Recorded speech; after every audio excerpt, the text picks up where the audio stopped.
everyone. Thanks for reaching on time in such a busy traffic moments. Now, the thing I'm going to talk about is AI. And I would like to, before I begin, firstly welcome anyone to interrupt me at any stage. If you have any questions, comments, feedback, or anything you agree or disagree with. I'm going to spend a few minutes to look at a very macro philosophical perspective on AI. So I'll not get into how you can use it to do prompt engineering or write a book or run a business using AI. I'm sure everyone can do it themselves using ChatGPT and other tools.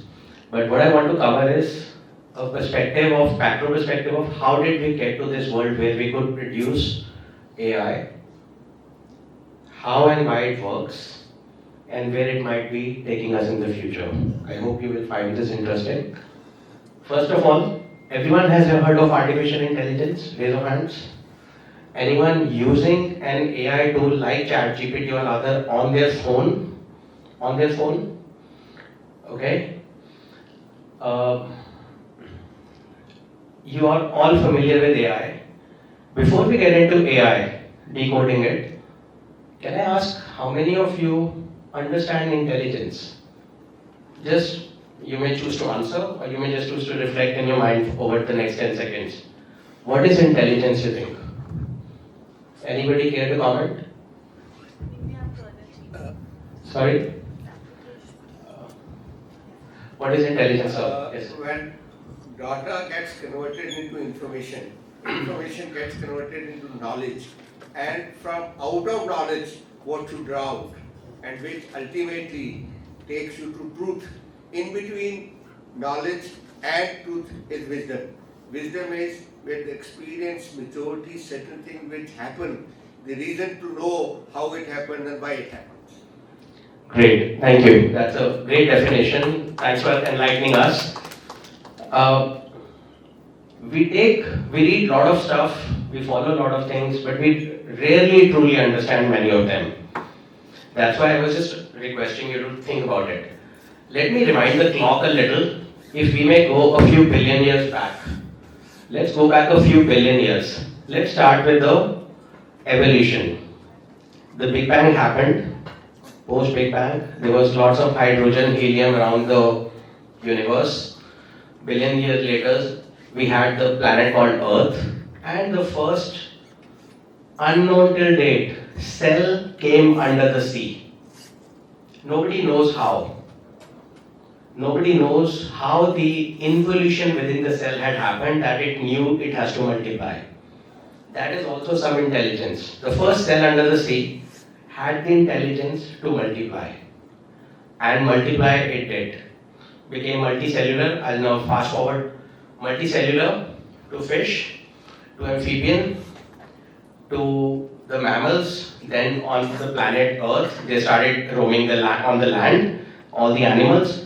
All of them evolved in intelligence, from multiplying to survival instincts to even a sunflower which is like this and sees the sunlight there, bends.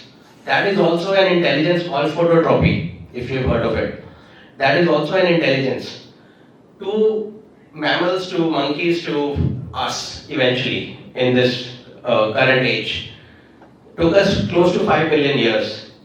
But the intelligence from the first cell has continued and gone till the humans that we are. How do we have intelligence? How does intelligence work? When Sir answered, he gave a lot of wisdom around defining intelligence, truth, various things. How did he come up with that? It is driven by something we have in our brain called neural network. This is as much as we know through science. There are 80 billion neurons roughly in all of us. The neural network stores your information, processes the information like Sir did, and more experience you have, smarter you will process it. More intelligent you would come across, right?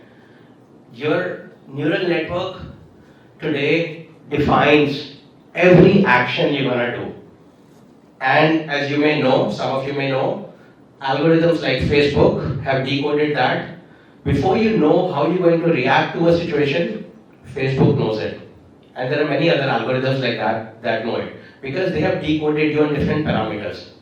You like this political side or that, you like this sports team or the other, your views are most liberal or conservative, etc.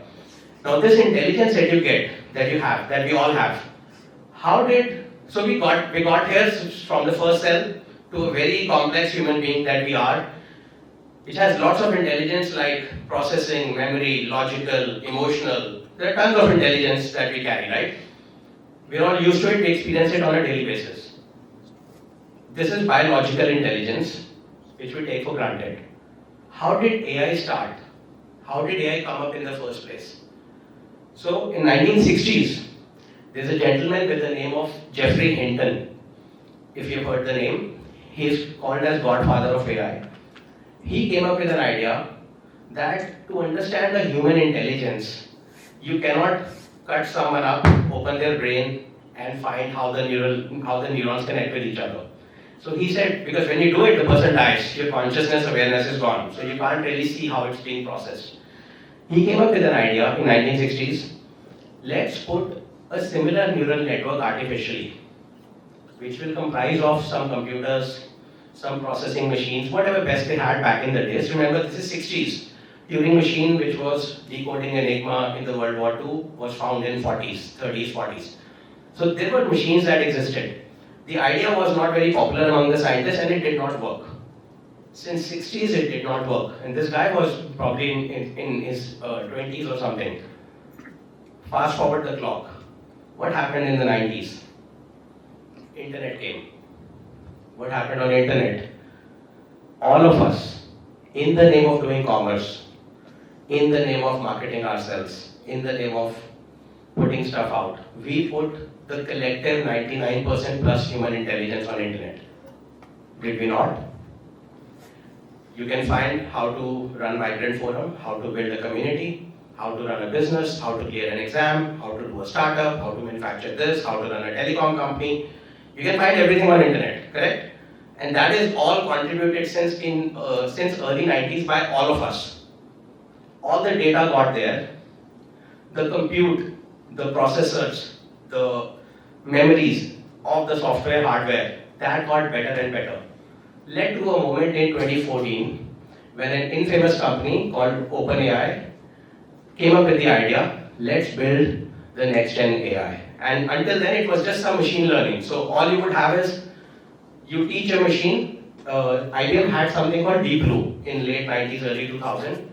You teach a machine all the chess moves, it will be able to predict the better chess move than the grandmaster of chess. The best human it would beat. It beat, I think, Gary Kasparov in early 2000. But the chess that it was taught, the machine could only do chess, nothing else. This is not how humans learn and evolve. I'll get to this in a second. In 2014, OpenAI put together, I think, few hundreds of millions of nodes of computer chips and fed it all the data from internet. All the videos, websites, PDFs, music, content, source code, software, etc. It fed everything that was available and ran with it for 3 years. In 2017, the strangest thing happened.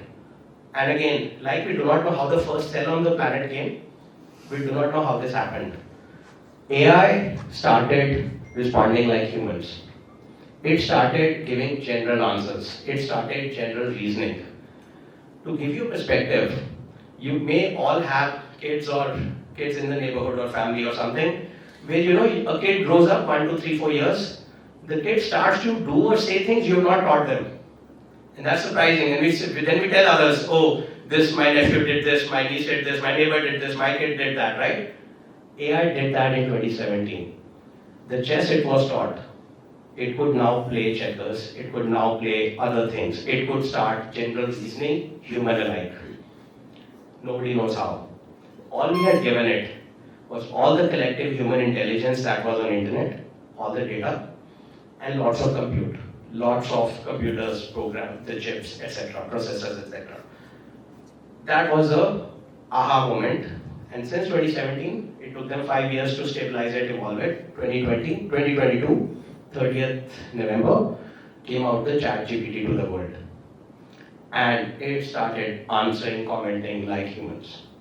I assume some of you have spoken to it, typed with it, played with it, and many other tools. And today, that AI is what we are all talking about, which is actually in today's world, AI that's out there on your phone is better than, smarter than all the smartest people on the planet combined. It will know more than Elon Musk plus Jeff Bezos plus Michael Gates plus Mukesh Ambani plus whoever else. In terms of intelligence, knowledge, and let me clarify one more thing. It doesn't go on internet and search when you ask. Plus Donald Trump, who knows everything. Of course. So does Donald Duck, right? So Donald will put aside for now. Sir, you need to say if AI does not get internet for 10 years, it still has us. Yes. So this is what I was coming to. Just to clarify to you, how do I know what I'm speaking? I'm not looking at any internet. I have no notes. I mean, this is somebody else's notes, not mine. Okay? I have no notes. I'm speaking from what I know. This is my knowledge, my understanding, my distilled, assimilated information, wisdom, as Sir was calling it, right? AI today is not reading internet when you're asking it questions. It has distilled knowledge just like we humans do. Sir, how do you know that it is not reading from the internet? Because you can switch off the internet. So I run LLM models on computer servers. I own some, I run some, I use them for a variety of use cases. I'm not getting into the day-to-day applications, but if you want, we can.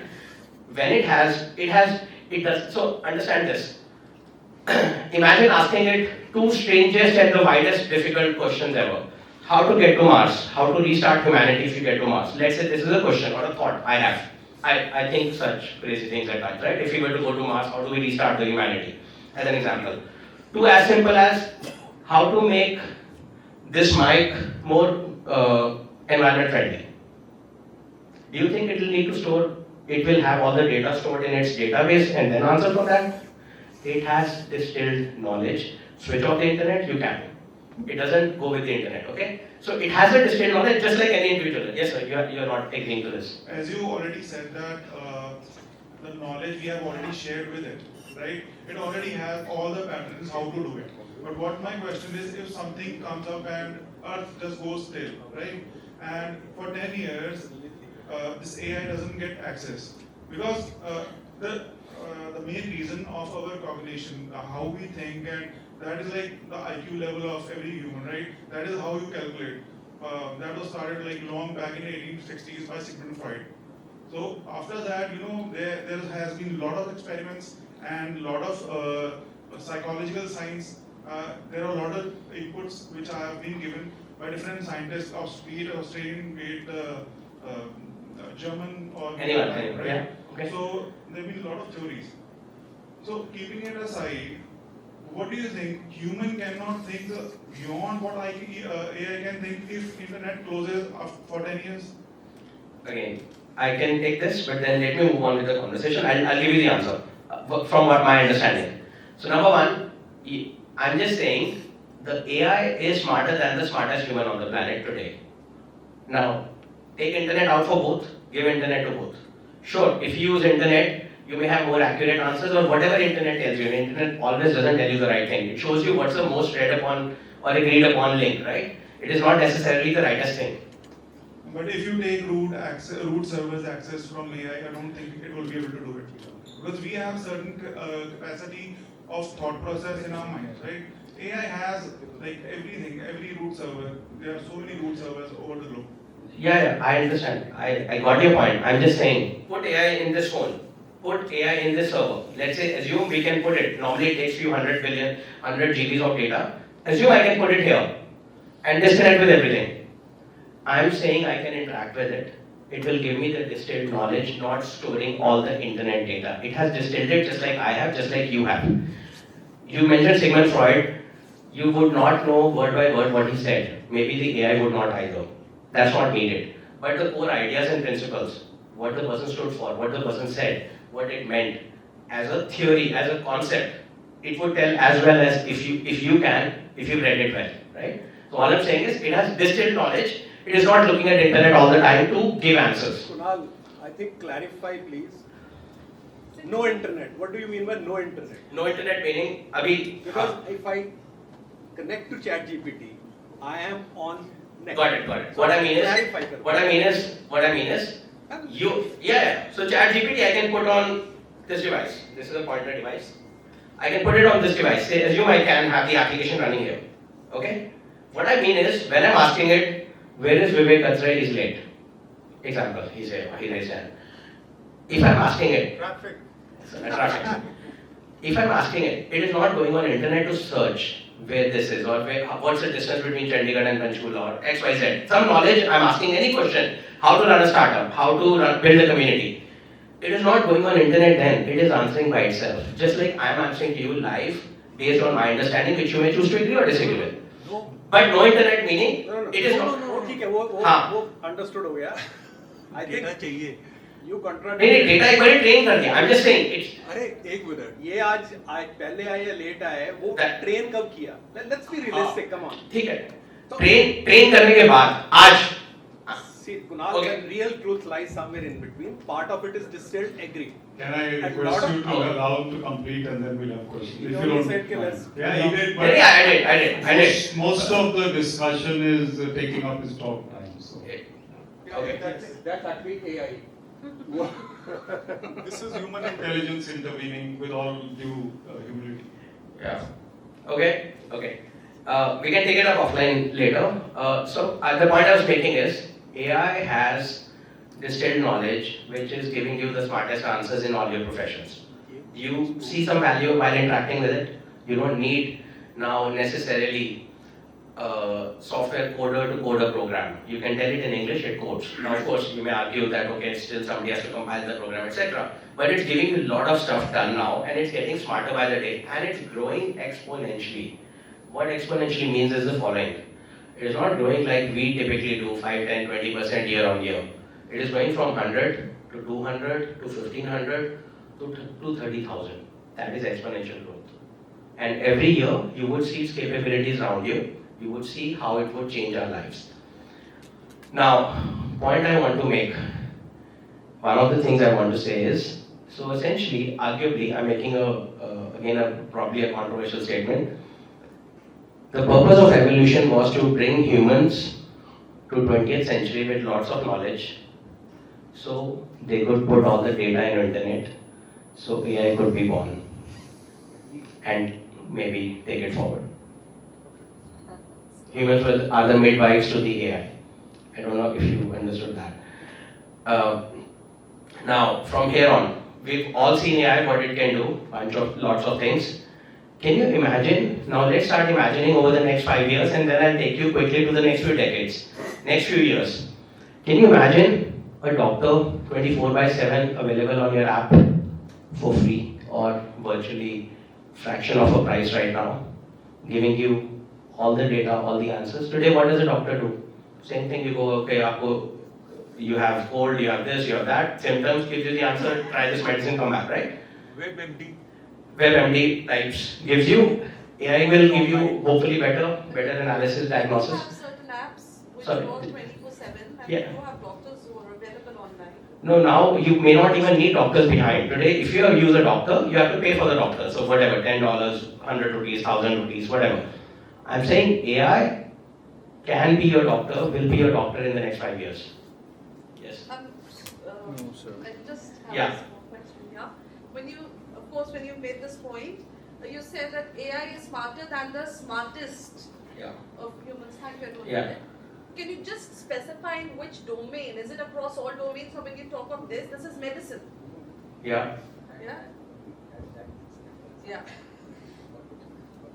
So how do you really, I'm talking next 5 years. I'm not saying necessarily today.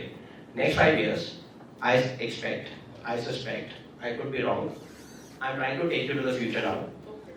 The doctor you use will more likely be AI than not. May not need to be human. The educator you use, imagine today what the world problems are. People don't get access to healthcare. 90% people have no healthcare. majority kids do not get education. Imagine you could have a customized AI-based tutor who could train you based on your skills, your interests, your capabilities, rather than us training hundreds of kids in the same way, right? So I'm just taking you forward. In virtually every profession, in most professions, AI would be doing a great job. You may have a combination of human and AI. You may have a combination of human and AI serving the others, or you may have just AI serving others. How much? What does it mean for humanity? Separate debate. It will get more controversial if I get into that. But that is happening. And let me, in the interest of time, let me just take you to fast forward to couple more things. Imagine in the next couple of decades. Now, this is a pure imagination. Please go with this.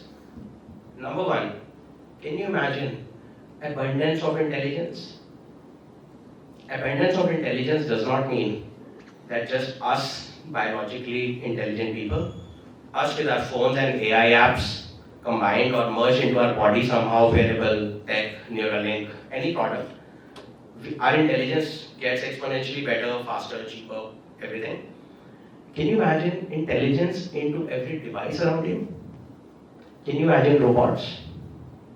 Your vacuum cleaner, your television, your mic, your screen, your watch, clock, everything being intelligent and more intelligent. Can you imagine the age of abundance of intelligence everywhere? How would the world look like? Depleted of power, let's say, for starters. Right? It's already there.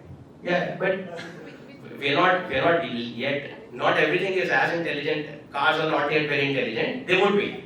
Anyways, imagine. So some of the futuristic things I'm telling you. Number one, intelligence, abundance of intelligence. Number two, imagine the impact on society when machines do everything better, faster, cheaper than a human can. The society would have to reform. Society would have to change. Concept of money would have to change. Maybe universal basic income comes in. Maybe humans can do things they were meant to do. Maybe they were not meant to be doing the job just to pay the bills, just to pay the EMIs. Maybe they could figure out their true potential. It could be anything: art, creativity, music, spirituality, anything. Whatever we are meant to do, hopefully we'll find time to discover that. Unless, of course, we get stuck in the social media and the gaming and the time-wasting things that we are addicted to, unfortunately. Not everyone, but many of us, right? Can you imagine relationships? Do you already see around that? It's already not virtual, I guess. Machines.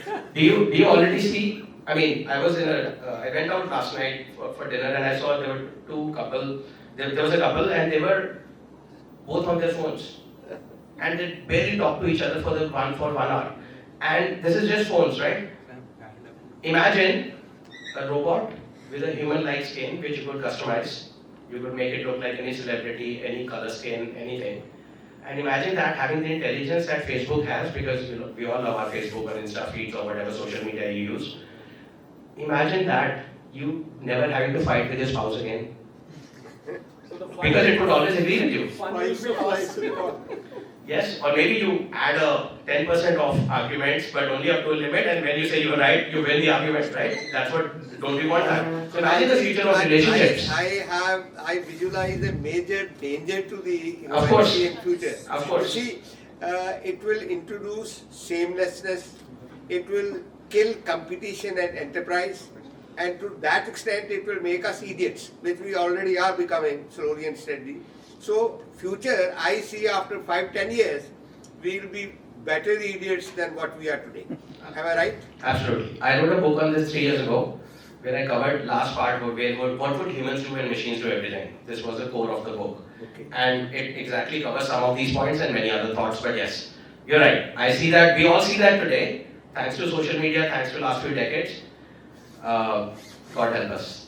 In fact, Now, yes. Sorry. In fact, Lord Bertrand Russell wrote a book many years ago in the 40s. It was called The Impact of Science on Society. Yes. And he mentioned the same thing. Yes, you are right. Yeah, I agree. It's the same thing. In some shape or form, it always keeps happening.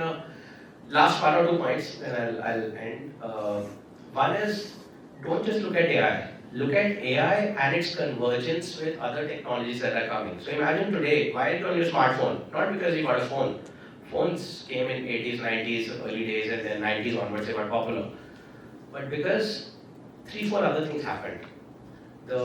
She's from telecom, she can explain better. The telecom access to data transfer became cheaper and cheaper, dropped fractionally, right? Fraction by fraction every year, number one.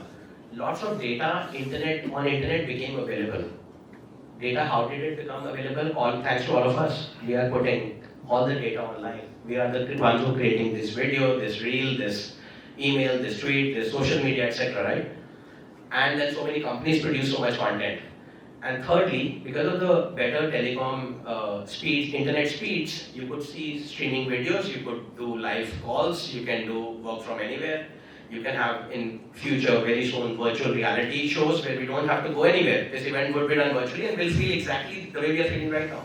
We'll be sitting somewhere and imagining we are in this setting, you might be in some other setting, different one, right? So imagine the convergence with AI now. AI and its convergence with robots coming in your lives. I can predict one thing, next 5 to 10 years, all of you would have multiple robots in your home. Multiple, for different reasons. Kunal, One might, fiber and power infrastructure is already under severe pressure. So let's be realistic. That's all. sorry, the challenges remain. We may find ways to, I'm not saying it's a smooth road, but we plus AI may find better ways of producing power and other challenges, overcoming them somehow. One is the convergence thought I want to leave you with. I had one more idea I wanted to. ChatGPT use karo. I try to stay away from all that as far as possible. And one more idea I thought I'd share with you. So what is the one other last thing is, machines do everything. Some humans, majority, do we become like Neanderthals? We stop evolving, which is happening, as Sir also said. We're likely to stop evolving. No, I don't think so. See, the challenge. It's a question, sir. The challenge is either you become slaves to technology, or you become masters of technology. That's it. The moment you become a slave, this is what happens. What you just said. But if you become master of technology, then it is not going to happen. Thanks for bringing this point, and let me just make one last point. I hope this would be relevant for the conversation. Not everyone needs to agree with this. How many times do you see somebody less intelligent listening to somebody more intelligent? Sorry, more intelligent listening to somebody who's less intelligent?